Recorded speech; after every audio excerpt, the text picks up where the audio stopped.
Hello and welcome to the Open Air Podcast. My name is Devang and Simon. I'm joined, as always, by Mr. Simon Bushell. Bush, I was back in Vancouver and you weren't there. And I shed several tears because that's just how it goes these days, doesn't it?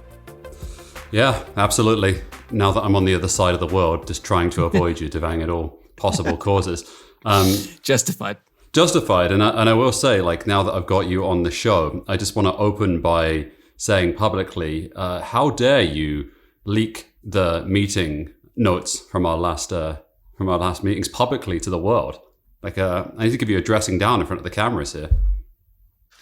You know what? Sometimes you have to expose what you need to expose and give people a wider glimpse into what really goes on behind the scenes. So do I have regrets about this? Not at all, Bush. But I will say, I miss Vancouver. It was great being back there, and I had a great time in Seattle as well. The West Coast, I really hope there isn't some sort of seismic earthquake or anything along those lines or anything to jeopardize the beauty that is the West Coast of North America, because it is quite great, Bush.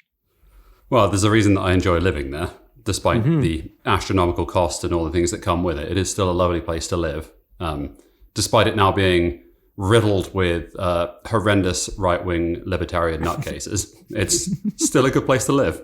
We went to an island, and I was like considering. I'm like, I wonder what right-wing militia is being formed here as we're here. And I'm like, I wonder what's happening in these islands. Well, what a beautiful transition to talk about Italy, right? It's a perfect segue here. No issues at all going on in that country. But the World Tour Finals happened, Dev. They did. The World Tour Finals just concluding as we recorded. I was thinking that we were going to do a potential watch-along podcast style because Casper Ruud might have given Novak Djokovic a bigger push. No. Capital P push in this match, but he didn't. And what we're left with is Novak Djokovic winning the ATP Tour Finals for the sixth time, matching Roger Federer for that mark.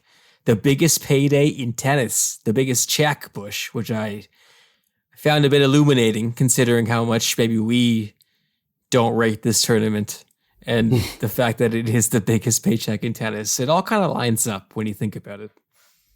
Yeah, I found myself being a little disinterested in this whole week. And I'm aware that when you're a podcaster, your job is to try and bring excitement to the sport that you're covering. So I apologize for leading on a negative note. But I think just it was a little bit flat on the basis that you didn't have the world number one there. And I think Carlos Alcaraz's absence here made it feel a little like we were losing a bit of the star power. That alongside the fact with whatever husk of Rafa Nadal turned up here, whichever version of his body allowed him to be in Italy for this, it all felt just a bit of a damp squid, honestly. And I guess that goes along with just the year that both Dani Medvedev and Andrei Rublev have had as well, where it's just been such a weird year on tour that the finality of this tournament, it kind of felt just a bit like a non-event to me. I don't know whether or not you agree with that, but in general, like I found it very, very difficult to get into this. I think I do like this tournament a bit more than you do. And I do love the conditions usually they're played in, whether it was at the O2 more recently or now in Italy. I do like a faster court, and I generally like the tennis that produces. But I think you're not far off here. And I guess the other thing is, if you want to take something big away from this, is that Novak Djokovic is back where he should have been, I guess, at the beginning of this year, if he decided to do what he needed to decide to do and followed the protocols. Because after everything we've watched, it's a bit rich to me that we end up basically back where we started. And the person that was the best player on tour at the end of 2021 is the best player to be entering 2023. And I don't think there's little doubt about that. So in terms of that relatory discovery, I learned some things from this week, but I do think having Carlos Alcaraz only there to accept his year-end number one trophy, it did feel a bit hollow. I mean, why was Rafa playing at all is a question that we can dive into as well, because it didn't seem like that made any sense either. But I'm almost left asking, is Casper Ruud kind of not delivering in a big final again the biggest takeaway from this? Because for me, that is. Potentially, yeah. I think potentially the biggest thing that I would take away from this is, what is the level like between Novak Djokovic and Carlos Alcaraz in 2023? And how good really is the world number one in the face against someone who I think is going to be very motivated going into Australia, who I think will probably be the favorite going there. That's the one thing that I really would be curious to know, is just how much better is Carlos Alcaraz in the field? And does that include Novak Djokovic? It's such a wide open debate, and I'm kind of fascinated to watch it. I'm with you, though, as well. Casper Ruud is certainly flattering to deceive in some of these finals that he's been in.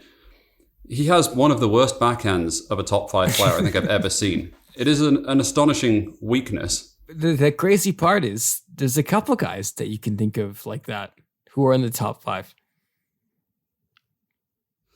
It's true. Maybe the fact also is that we've been completely spoiled by having so many dudes at the top of the game who have very little weaknesses, or they have such strengths that they're able to cover up their weaknesses. It was kind of merciless from a performance from Novak Djokovic in this final, where he just honed in on that backhand side and just repeatedly asked Casper Ruud over and over again the question of whether or not he was able to either attack on that side or get weak balls and finish things off when he moved into the court, that being Novak Djokovic. And it was kind of sad to watch, actually, in a final of this magnitude, just to see someone so under-equipped to handle what was being thrown at him, that it's kind of, it would leave me a little worried about how many more gears Ruud has to go through and how much better he can actually get, because he's the world number 3. He's not a million miles away from being the world number 1, let's be honest, but the dude has never won a big title. He's never won anything outside of, a 500 level event. And I think that's starting to get a little worrying. It's fair. I mean, now he's lost to Gumby. He's lost to literally a tennis playing Gumby, thanks to Luke for pointing out Novak looking as green as they come. Novak wearing more green than I think any other tennis player I've ever seen. Bush, his winning percentage in green themed kits has to be sky high. It's a good kit. It's a good kit color. It's a good kit. It is. I wanted to say Taylor Fritz, who I thought acquitted himself very well at the ATP finals, and someone who I do hope can build off that, considering how well he played here and pushing Novak. I hate the moniker big point player, or someone who plays the big points well, because I guess generally we're talking about clutchness, and I guess we're talking about it as well. Just the better players win those points. And then maybe we just don't have to ascribe an aura to it and just owe it to the top level skill they have. But I can't watch that match and be like, yeah, Novak Djokovic is just a ridiculously great big game player, big point player. With his serve in these conditions, Bush, and with his return ability, what do you even do? Like, what realistically can you do against him? Because I feel like it's a fool's errand to really think you're going to outlast him. Well, I think that's one of the beauties of his game in general, is that he's able to game plan so efficiently against the weaknesses of the people that he's playing against. As we saw in this final, just repeatedly putting the ball, especially on return of serve, into a position where Ruud was not able to get that third strike with his forehand. He was always having to go to the backhand side. And as soon as you are down in a rally and you've lost control of a rally, you're in such a difficult position. And I think if we're going to summarize the career of Novak Djokovic, it's his ability to always get favorable shots during the course of a rally, or to never be out of things. Yes, there's the defensive ability and athleticism and all that, but when you're so complete a player as he is, he's able to find those weaknesses. And sometimes the weaknesses are making opponents move and hit numerous balls. Like, sometimes he can be a glorified pusher because that's the weakness in the opposition that he's facing. But also sometimes he can step forward, and sometimes he is able to do that sort of thing.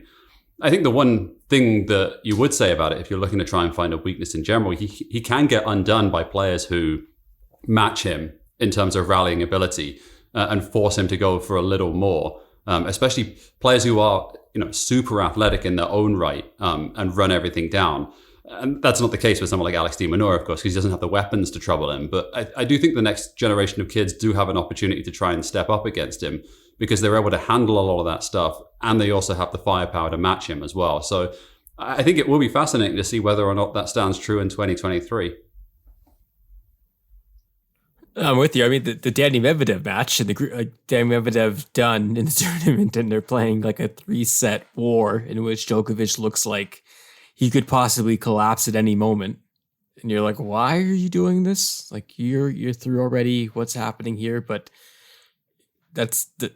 we'll get to Danny Medvedev in a bit. But in terms of like the being able to match him in that regard, I think you're completely right, Bush. I put this out on the Discord asking what the gang wanted us to talk about, and Luke mentioned the tour finals and what they mean in importance, and I used that question to springboard onto Rafa and onto talking about someone like Felix Auger-Aliassime beating Rafa here, and I'm wondering, does that mean anything? Because like, I don't know why Rafa Nadal really did play here, and I maybe it owes to what Luke was getting at in the sense that he's never won this, and does that still pick at him even after the year he's had? For some reason he feels like he has to be here, because it really didn't seem like a well-calculated decision. I would love to see some of the behind-the-scenes stuff that goes on with Rafa Nadal in terms of contract negotiations and appearance fees and all that sort of stuff, just to see whether or not that played a factor in his appearance here at the World Tour Finals, because you're right. He has never... The closest he's ever got is not actually that close, to be honest, which is kind of funny for a dude who has had all the achievements that he has done. I think that question of how much this tournament means is kind of in the eye of the beholder, to be honest, because I personally don't put a whole lot of stock in it. It doesn't mean a whole lot to me. But that being said, I think the Novak fans really do like it, don't they? I think the Novak hype is definitely coming out to say that this tournament means a whole lot. It was a good week. I mean, now he got the visa to play in Australia as well. So you can bet that 2023 will look a whole lot cleaner and smoother, I think, than 2022 for Novak. And even then, he did pretty damn good. Dev, I just to actually offer some level of relatively pertinent analysis of this, as opposed to just saying like, yeah, fuck it, eye of the beholder. It's a similar conversation to, I think, what we had with the Olympics as well, with the World Tour Final. Although admittedly, obviously they happen every 4 years and the World Tour Finals are every year. And in the sense of when you have a sport which is so set up around its Grand Slams and your debate around all these, the relevance and the achievement of all of these players is so measured against these 4 tournaments that this 5th one doesn't really, I mean, it's nice, of course, but it's an also ran.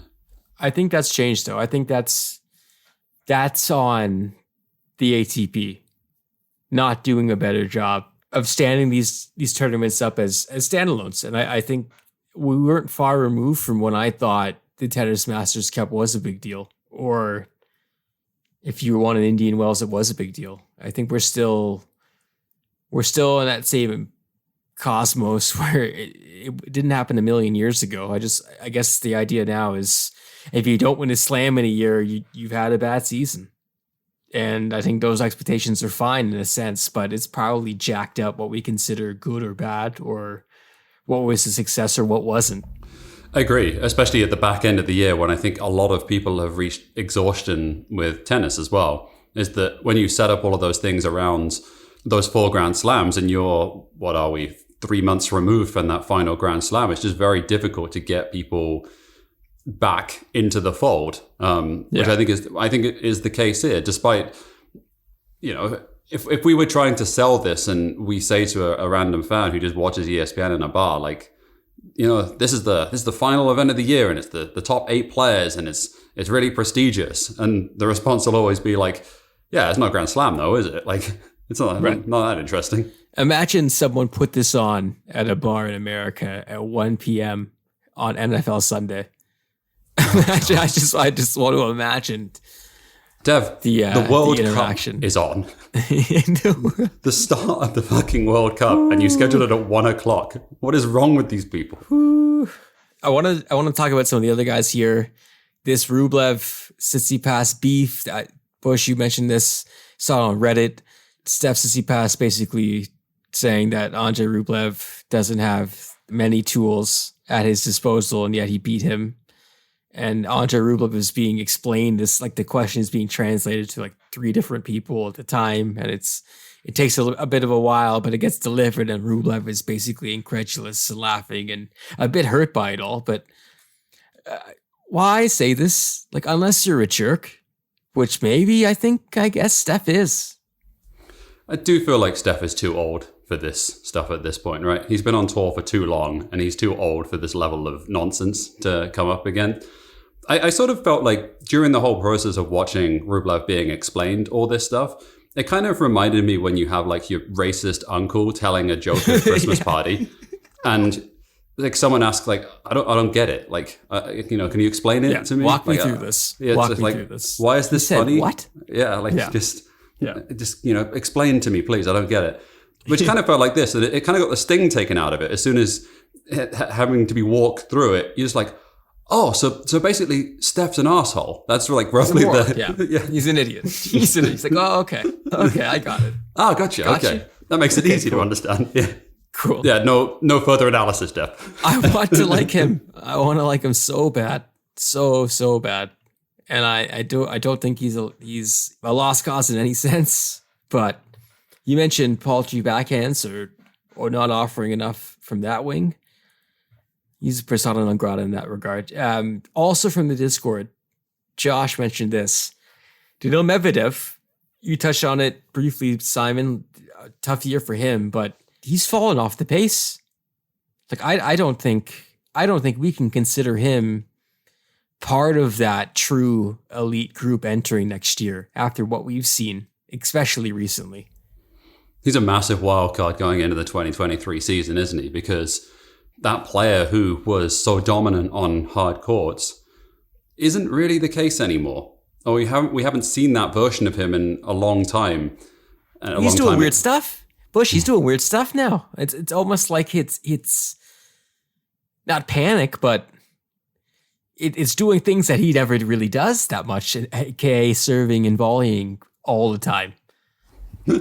It's like the NBA thing, right? When someone jacks up a 30-footer who's like a center, and the first thing, that ain't your game, man. That ain't you, like, get back inside. I feel like saying that to him every time you see him coming forward or like trying to play an attacking shot. My man, like, don't do that. Like this ain't you. This isn't you. That's not where you make your living. Go to the back of the court. I wonder though if that's the product of feeling the sea change that was this season in a lot of regards, because I'm sure we'll get into this as we really do a year-end wrap-up, Bush, but like, as much as things changed, and we do have this young guard who do look very promising, and it's not just Alcaraz, things did kind of remain the same as well. And it didn't include someone like Daniil Medvedev asserting himself on the level he should have. If you look at Australia and after that, I mean, imagine the different path of events if that final goes a different way. Man, I didn't even think about that. That's a really good point, just to think how close he was to being a 2-time Grand Slam champion. Yeah. Tough break and tough year. And also, like, I think on a tennis level, yes, we can have a level of critique about his play and some of the weird tactical stuff that we've seen. And also, I think there's an element of this that people have sort of figured him out in some. It's very difficult to figure out that player, and like obviously to be able to do that at a high level is very challenging. But he is barely one-dimensional. He doesn't have many tools, is what I'm trying to say. No, I'm kidding. But on a human level, it must have been a very challenging year for him as well, to go through all the things that have happened in regards to playing without the flag, in regards to having to consistently answer questions in this regard, being banned from certain tournaments. Had a kid too. Had a kid, absolutely. So yeah, not easy, and definitely a learning experience. I'm really genuinely very excited to watch him play in 2023, because he could be a 2-time Grand Slam winner. He could win 2 tournaments at Grand Slam level next year. It's possible. It's unlikely, but it's definitely a world exists where that could happen. It certainly does. We'll talk more about where the ATP stands in the days and weeks to come. When we come back, the Next Gen Finals, Billie Jean King Cup Finals, and more coming up next on Open Era.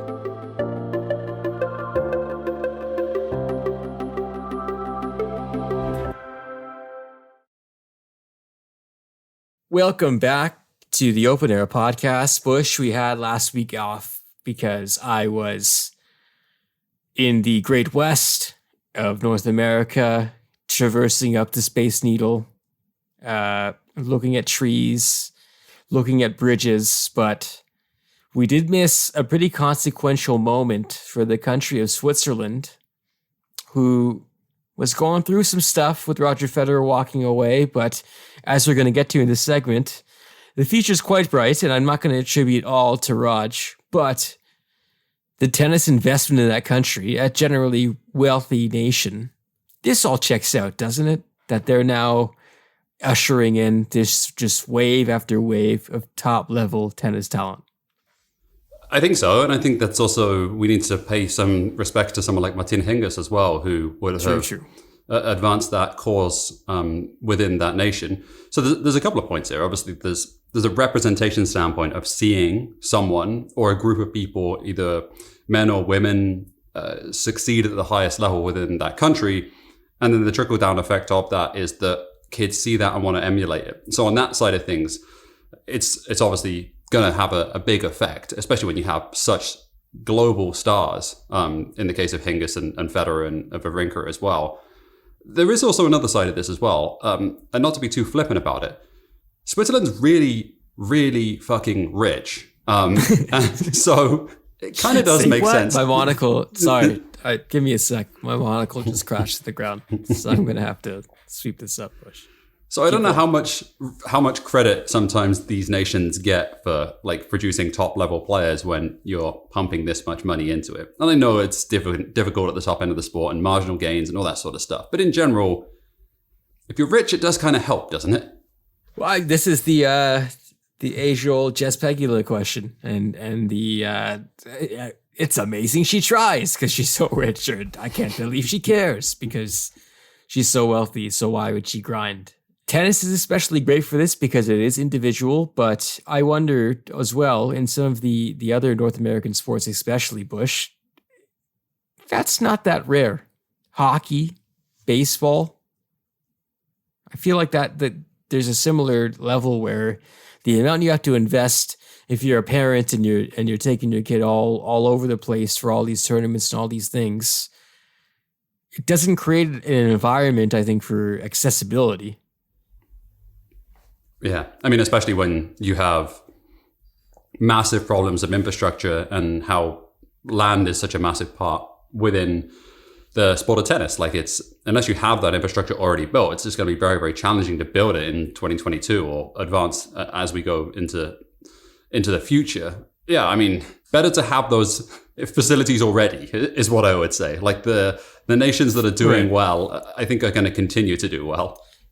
And to say regarding this specific instance, and I know Josh on the Discord as well mentioned Belinda Bencic and playing the best brand of Belinda Bencic like tennis we've seen, Bush. And I know you're not a fan at all, but to walk a step aside from that and just to observe how good the Switzerland team played, including against a Canada team that was full of their best players. It was quite an impressive run, considering who they beat along the way. Canada, Czech Republic, Australia included.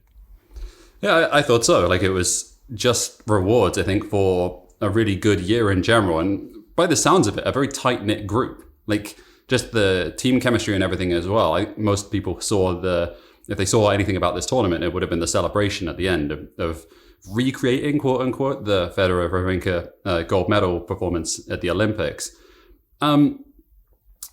This is a strange tournament. It's a strange tournament with just how poorly it's covered, I would guess. And admittedly, I know we're not doing a great job in that in the second segment of it. Extremely late. Oh, yeah, I mean, hey, glass houses and all that, but the floor is yours. Yeah, but a good city as well. A good city for tennis. I think Glasgow is a very cool place to watch the sport and has good pedigree in that regard.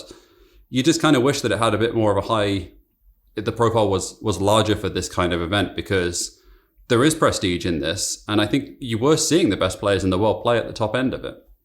This is a question that the Davis Cup before was taken over by Gerard Piquet's crew. Even then, I think we had some questions about how do we make this bigger, or like how do we make this a bigger deal on the tennis calendar? And I think the Billie Jean King Cup or the ex-Fed Cup, like the idea is the same there, where it's like how do you build the same level of atmosphere that you have for your slams or your bigger WTA tour events? And it's really hard. Like I think the other thing that we maybe didn't mention in the last segment is I don't think it's easy to rebuild something like this once you've lost it, because I don't think this is always the case. But I also wonder if there's something deeper to be dug in here, Bush, regarding why Davis Cup and these things mattered a lot more in the 80s and the 90s.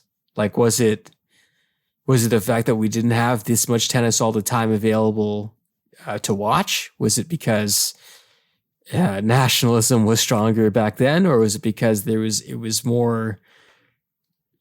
it made more sense if you were a tennis player to devote yourself to playing for your country as well as this ridiculous tour grind where you're playing all over the world for 11 months?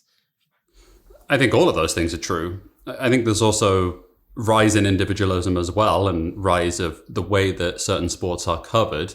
I think this is a little disingenuous, and I disagree with some of the opinions around how, like, football is a really good example of this. How, like, all these kids care about is just Messi and Ronaldo. Oh, it's just Kylian Mbappe. Like, they'll just follow him around. I don't actually think that's true. I think it's much more of an accessibility question.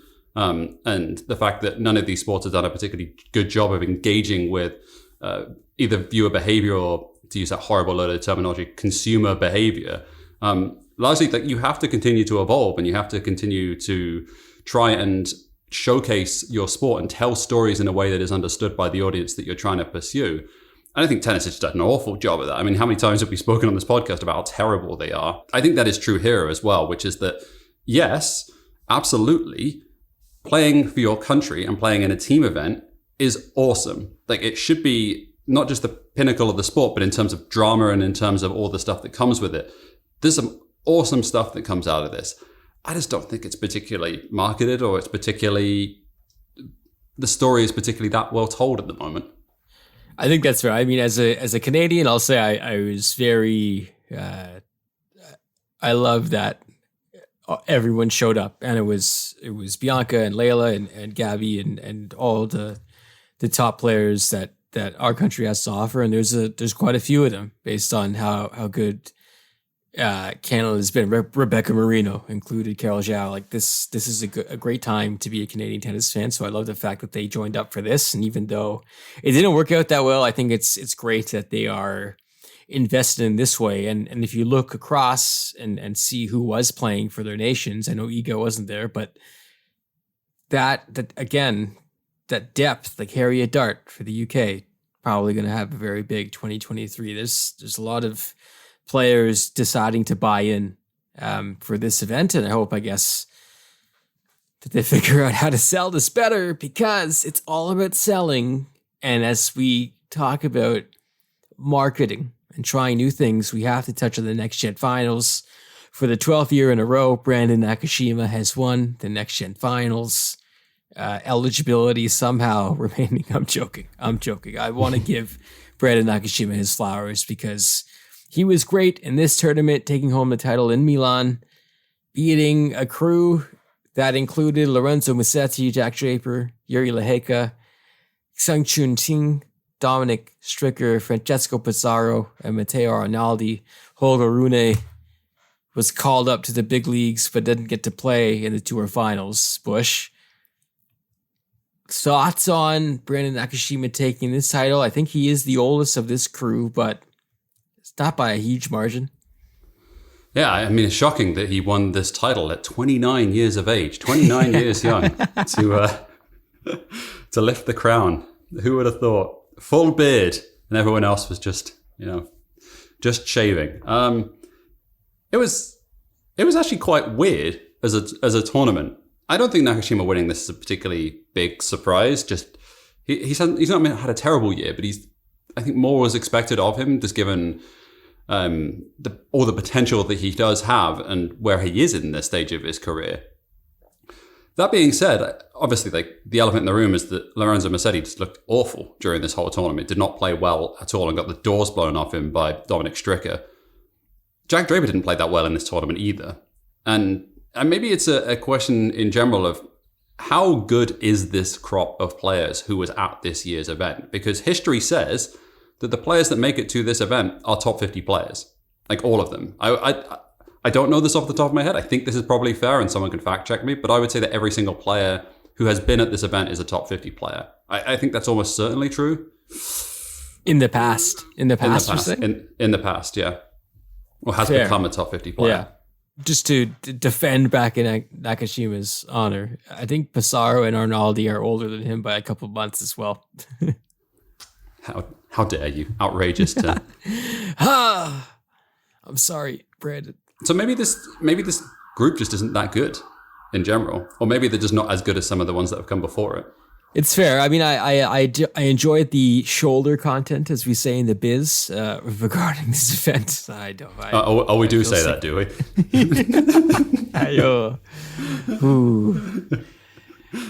I revealed too much, but I enjoyed getting to know these guys a bit more, Bush, because I think Musetti we know pretty well. Jack Draper, Brandon Nakashima. I think we've seen them on the tour quite a bit already, but.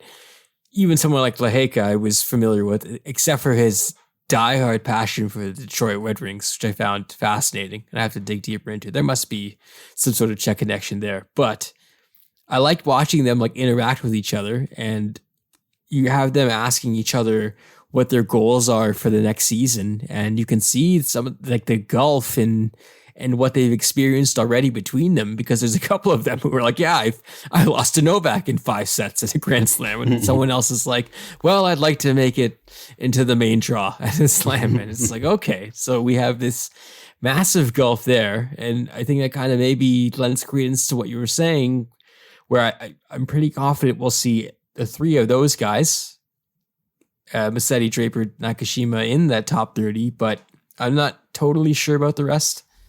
Yeah, I would agree with you. That shoulder content was actually fantastic, though. It's great. I enjoyed it. I thought it was really good fun. One point, actually, about some of those videos that we watched, Holger Rune really knows his shit, doesn't he? Like, the man is incredibly dialed in, or the kid is incredibly dialed in on the history of the sport and, like, the history of that event. Like, you can tell he's very competitive in many regards, but I was very... pleasantly surprised about the depth of knowledge that he had about his fellow players as well.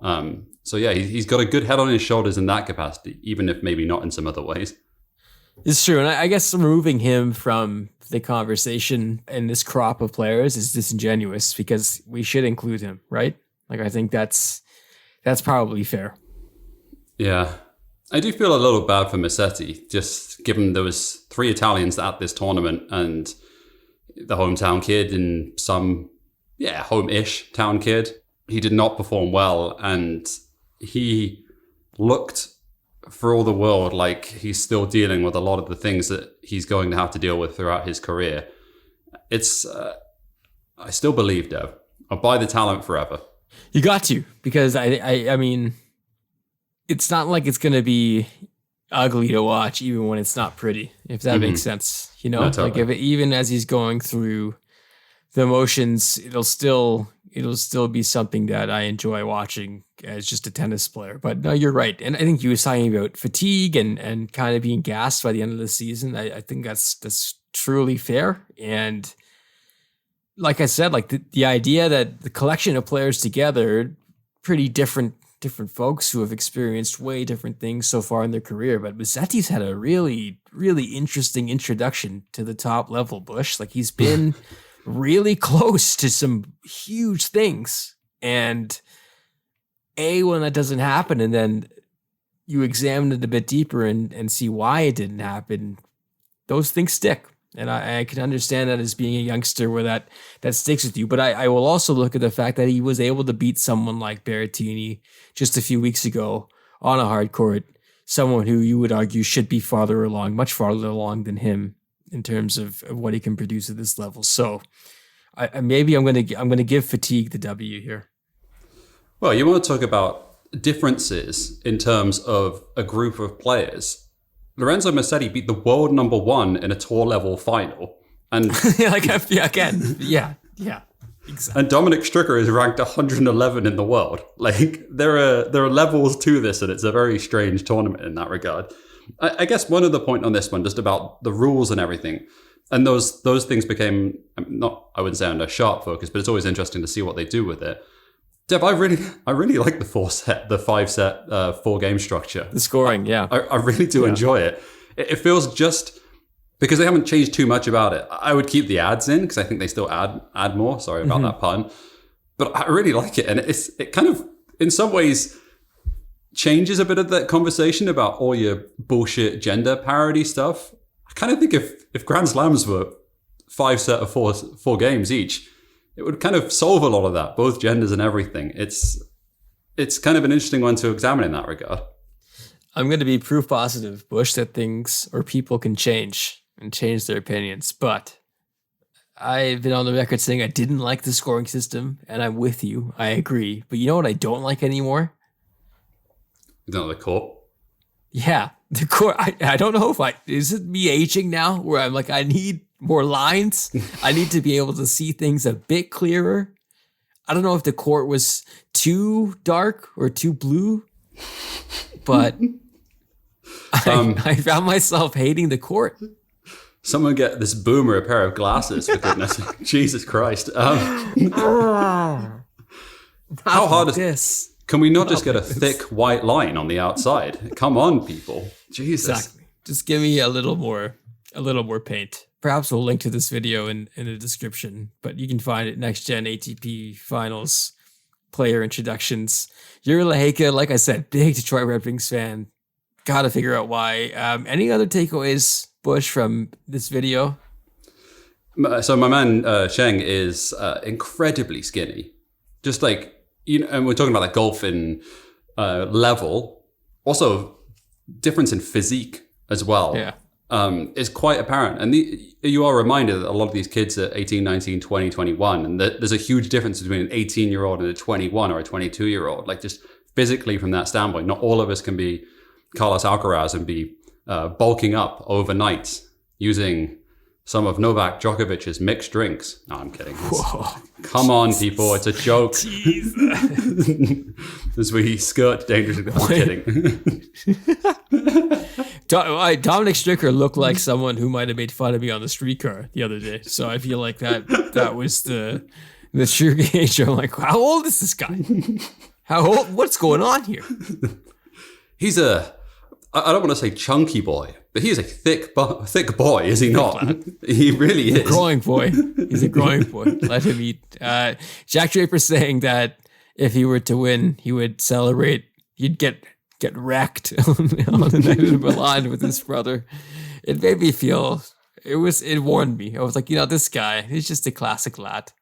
Did you get the same Arnaud Clement vibes from Arnaldi as well, watching him play? A bit. I love those guys. Pissarro and Arnaldi, I thought were very genuine and not like the happy to be there kind of sentiment, but almost that. Almost like, you know what, I understand there's a wave of Italian players coming through, but it's interesting. But I mean, their expectations for them now have been completely changed, right? What do you think? What are we giving them? Pissarro and Arnaldi is too good of a name combination to not have like something alternative with it. It kind of sounds like a nice wine. Oh no, I'll have the Pissarro and the Arnaldi, please. Or it sounds like maybe a 1930s cop film.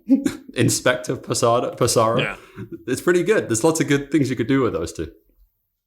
It's like a direct Hulu kind of TV show, 6 episodes at least. No, I back it.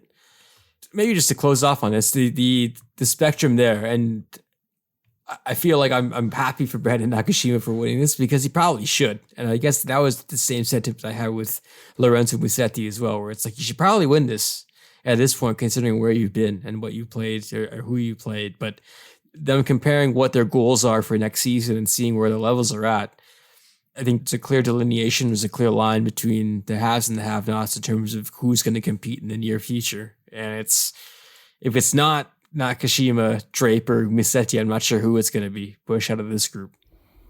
I think it has to be that group, doesn't it?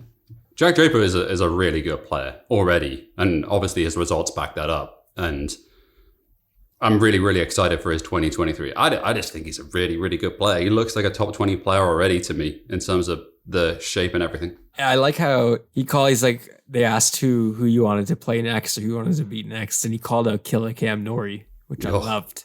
Take out your own. That's some Dan Evans energy, baby. Let's go. Okay. Whatever we need to do to make sure that Dan Evans and Jack Draper don't hang out together. That's what we need to go for. That's true. Okay. When we come back, we'll wrap up this week's show with parting shots on Open Era.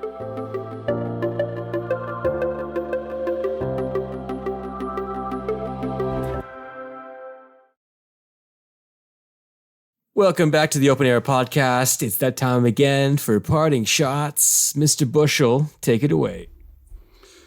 Okay, let's start at the beginning and do a roundup of all the other things that happened off the court during the course of this week. The leading story, perhaps, is Wimbledon's reversal of a decades-long policy in regards to all white.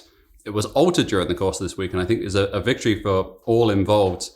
Specifically around the undergarments, I believe it was referred to, which sounds like something out of a Jane Austen novel, in saying that women are allowed to wear different colored undergarments. God, I feel actually quite disgusting saying that word, so apologies. Stop saying it. You said it twice already. Stop doing it, man. Like, avoid it if you can at any possible state. So I think both of us would extend to say this is a good policy in general. Like, I think we're extremely happy to see this done. And also, I think we called it. I think it's one of the very rare occasions that I think you specifically called this, saying that we didn't think it was going to be the same policy in place at next year's tournament. And I feel actually pretty good that we were vindicated in that one. For once, and I mean, this is one of those things where it's such a low bar to clear that if they didn't do it, you'd be like, really, you guys? And holy cow, we didn't have high expectations, but really, like, this is what you can deliver. So in that regard, good on them. I saw some of the signs outside of SW19, some of the campaigners for this with signs that read about bloody time. Yeah. And I think the people that did spoke up, including Monica Puig and Daria Seville, deserve a lot of credit for bringing more spotlight to this and telling us about what it means to go through the mental stress that's involved with trying to conceal your period or not make it visible that this is happening because there's cameras from all over the world pointed at you. It's holy hell. Like, there's a lot to digest, and I can only imagine how that feels. So I credit to them, credit to the people that have spoken up and fought for this, and good on Wimbledon for finally getting with the times. Definitely. And I hope this continues to be a thing inside of other sports as well. I saw the England women's cricket team also calling for the same thing with the all white uniforms that are done in that sport. The same in professional football as well. There's been some movement on that with some Premier League or Super League clubs who change the color of their shorts as well. So if this is another step in that process to see more professional organizations taking that action, then more power. And we fully support that, and we're happy to see it. You know what else happened this week, Dev? I do. I think I do. So Novak Djokovic is going back to Australia, going back to where it all started. We're getting the band back together.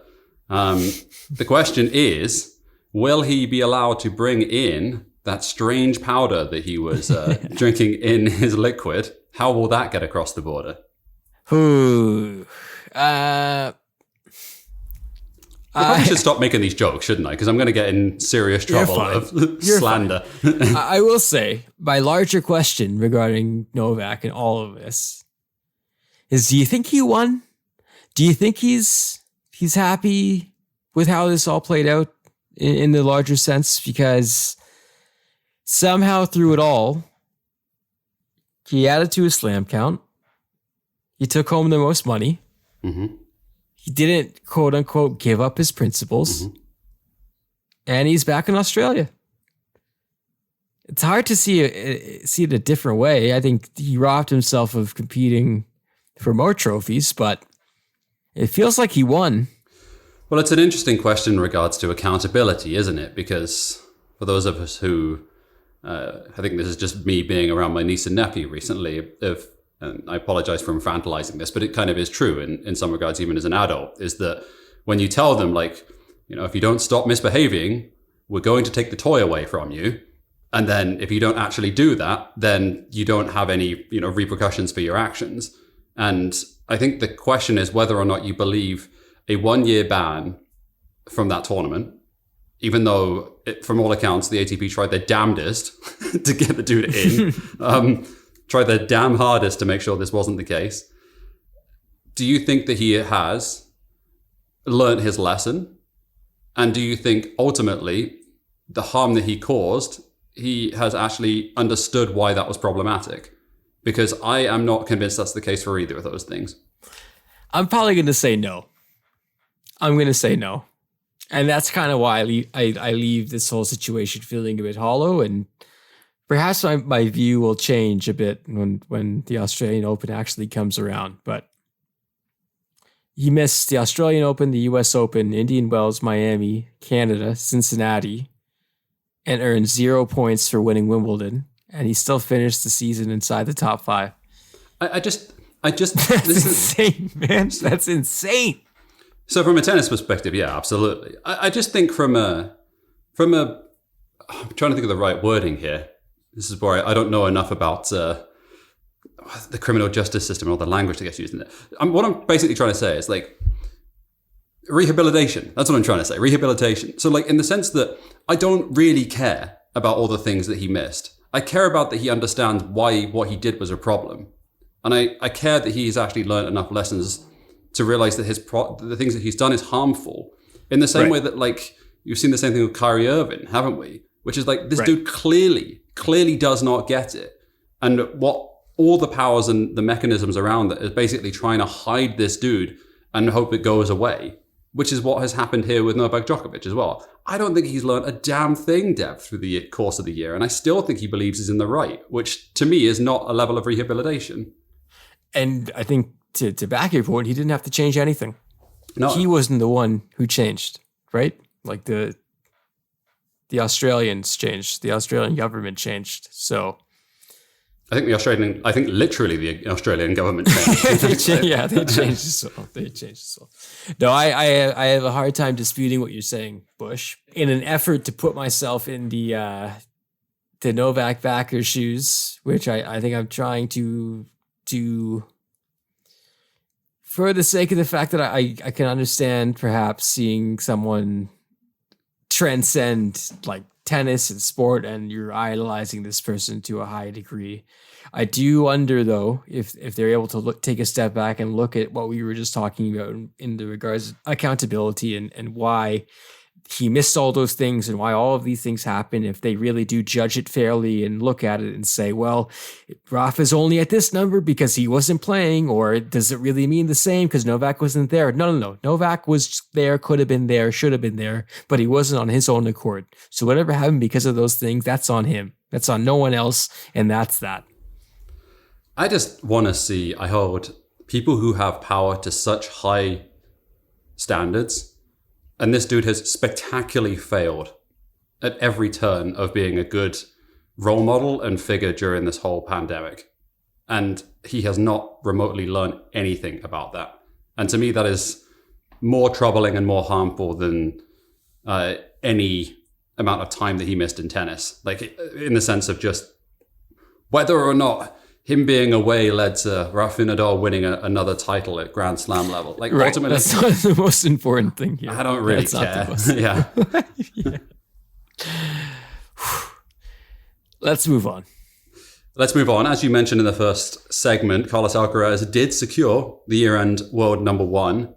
It is the first time it's been held by someone outside of the Big Four since 2004, Devang. That is Andy Roddick? Andy Roddick in 2004, Woo. Yes. A very, very long time ago. An amazing year for him. Another person who had an amazing year was one Iga Swiatek. We don't need to gloss over too much the fact that she had a historic season. During the course of the week, a mural appeared in her hometown in Poland, which led me to ask the question to you, Devang. Which mural of a tennis player would you like to see in Toronto? Ooh, great question. The tough one, because I guess the issue is like, do you have to go with a local player? Like, is that the parameters of what we decide here? I mean, I'll be honest, I didn't think too deeply about this fake question. So let's say because yes. I would do something chapel related in the annex in Toronto, very specific, but I would do something in the northwest end of Toronto and give Chapo a cool mural there, because he's probably the closest in terms of like geographic location to Toronto.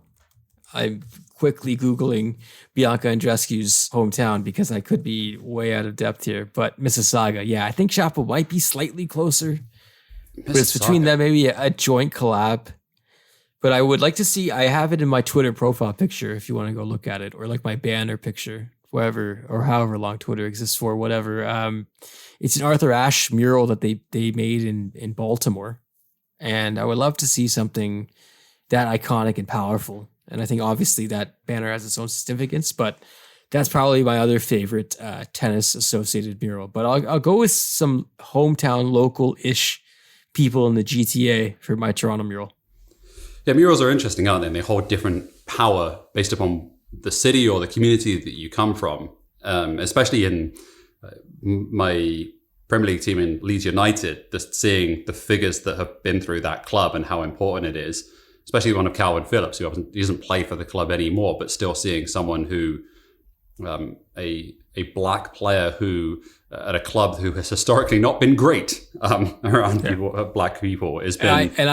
Sorry, but Arthur Ashe mural was in Richmond, Virginia. I misspoke, and it was also vandalized very recently, which, yeah, so sucks. Yeah, it does suck. It really does. So yes, in other words, it's cool to see another mural of Iga Swiatek. We wish that people wouldn't vandalize these things because they're really damn important. Well said. Naomi Osaka's cryptocurrency company is dead, Whoosh? Question mark. Things I'm not surprised to read for 400, Alex. Headline on tennis.com. Naomi Osaka among FTX celebrity promoters sued by crypto investors. Subhead. After one of the world's most valuable cryptocurrency exchanges collapsed, brand ambassador Osaka was named in a class action lawsuit alongside Tom Brady, Gisele Bündchen, and more. Well then. These are things that are not particularly surprising. I love the fact that in the United States of America, class action lawsuits are the things they are. I always find them so funny. At the same time, you kind of wish that it works every once in a while, but these things rarely do. They do. I mean, this FTX thing, I didn't get in on the crypto train, Bush. I felt like I didn't know what was going on mostly at all and was apprehensive because of that and decided to not dive in, but the more I read, the more fraudy it feels all the time. It is a colossal scam. Stay the hell away from it and keep your money. Ideally, keep it in a credit union somewhere or a local bank. That's what my suggestion. No, not a bank. You know what I mean. Credit union. That's what I'm trying to say. Dear God. All right. The ITF Beach Tennis Roundup, Bush. Okay, so the only reason I put this in because I was reading on the ITF website around some of the resolutions that got passed during the course of the week with a wider amount of gender parity at board level, which is cool. It doesn't change a huge amount. Given the press release that the ITF released, you would have thought that they fucking solved world hunger from the way they were crowing about it. Anyway, that being said, it's still kind of cool to see it. But the thing that really caught my eye is the ITF Beach Tennis World Cup final. I have never seen this. Did you know this sport existed? Because I had never seen it before in my life. Not at all. And I feel ignorant about that, but I appreciate you including this link because, wow. And now this is like, it's like pseudo pickleball, but on a beach tennis court. So we're cool because it's not on regular land, I guess. Is that the where we net out here?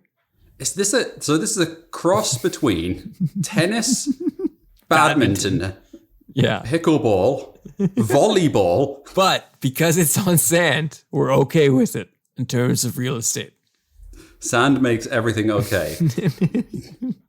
Wow. I believe that is the Qatar 2022 slogan, this one. Top of the press release. Oh dear. I really want to play this. It looks really good fun. It looks great. And I think you can. I think you can basically go to any beach volleyball court and try to play this, and then maybe we'll become the people that are the pickleballers that the tennis folks hate. So it's just the circle of life. That's really funny. The fact that we spent an entire episode shitting on pickleball and we're about to go and steal. This looks really cool. This looks really cool. Let's take all these beach volleyball courts. Oh, you guys aren't playing on this beach volleyball court, right? Like, you can spare one, can't you? Come on, you're not going to eat all of that watermelon. All right, I had one. It was a piece I read in The Guardian, actually today, by Hannah Jane Parkinson, Game Set Bankrupt, How an Addiction to Gambling on Tennis Lost Me 40,000 pounds. Harrowing read. I just really recommend it. Check it out. I mean, especially if you live in Canada, I think our access to betting is much more prevalent than it's ever been, and through legal channels and doing it the right way. And even with that, I think it's worth mentioning. This is a path that not few follow. I think it's happened to a lot of people, and the way Hannah kind of walks us through her journey into it, which started during the pandemic and kind of with nothing going on, and the fact that there's tennis to watch around the world, no matter where you are at almost any time of day. It leads itself to these kind of things. So I would just recommend checking it out. Yeah, agreed. It's interesting being here in the United Kingdom and just being around the many bookmakers, just walking down the various high streets in central London and just reminding myself of how ingrained into the culture sports betting is, and that off the back of California rejecting it on a ballot measure during the midterms during the course of the week that just went. It's kind of fascinating to see how these two countries operate at polar ends of the spectrum in that regard. I always find myself very torn on this one, because the harm that gambling does to the people that get lost down it, and especially addiction, is just heartbreaking. It's genuinely awful.